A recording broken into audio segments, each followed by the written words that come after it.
Today we're going to be talking about why you cannot unregister to every website at once. I'm Steve, this is TQA Weekly, and it's going to be a disappointment to many of you out there that you will likely never have the ability to unregister all of your accounts at once. And this is going to be the reasons why I would never allow my website to be part of this kind of program. And you're going to learn why, starting with the first reason being mass unregistration is a bad idea. Simply put, if you create this concept, malicious groups will weaponize it.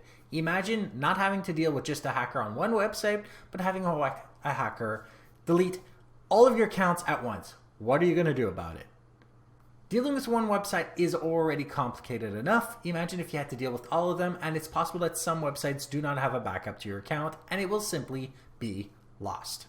The second reason might be that you may not want a permanent unregistration and you may not have the option to do it, or some websites simply won't tell you that the unregistration is only temporary. You won't know the status of those accounts and you won't necessarily be able to change that. The third reason is that you are surrendering all of your usernames, passwords, email addresses, and authentication keys all to a single point of failure. One third-party website where you are not sure if they are encrypting properly, if they're in cahoots with a government agency or police agencies. You don't know how protected they are from malicious groups. So that poses a serious threat to you and any other active account that you will have online. The last reason that mass unregistering is a bad idea is due to programming hurdles and security issues. Every website is programmed differently.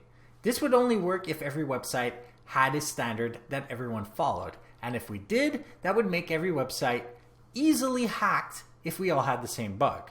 Meaning that it would be a definite programming hurdle to deal with, and that would introduce a new security vulnerability because we have no idea how this API would be introduced into our codes. And some websites don't even allow for the possibility of unregistering in the first place. Imagine having to add that now on top of allowing an API to do it remotely.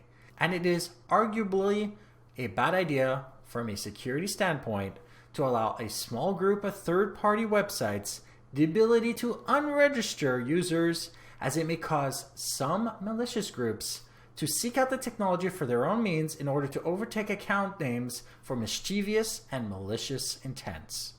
So think about that the next time you want to have mass unregistering, because at least when you're unregistering one at a time, you are in complete control of the process and you know exactly what is happening for each particular website, and you're a lot safer doing it that way. So like if you like it, dislike it if you didn't, share with those you think can benefit from this, and don't forget to subscribe. And if you have any questions, comments, suggestions for topics, email me at ask@tqaweekly.com or go to my website tqaweekly.com for this episode's show notes, past episodes show notes, as well as the contact form to email me directly. And you can also watch me play video games at twitch.tv/zaccess1981. I am still currently playing Metro Exodus. Thank you for watching, and goodbye.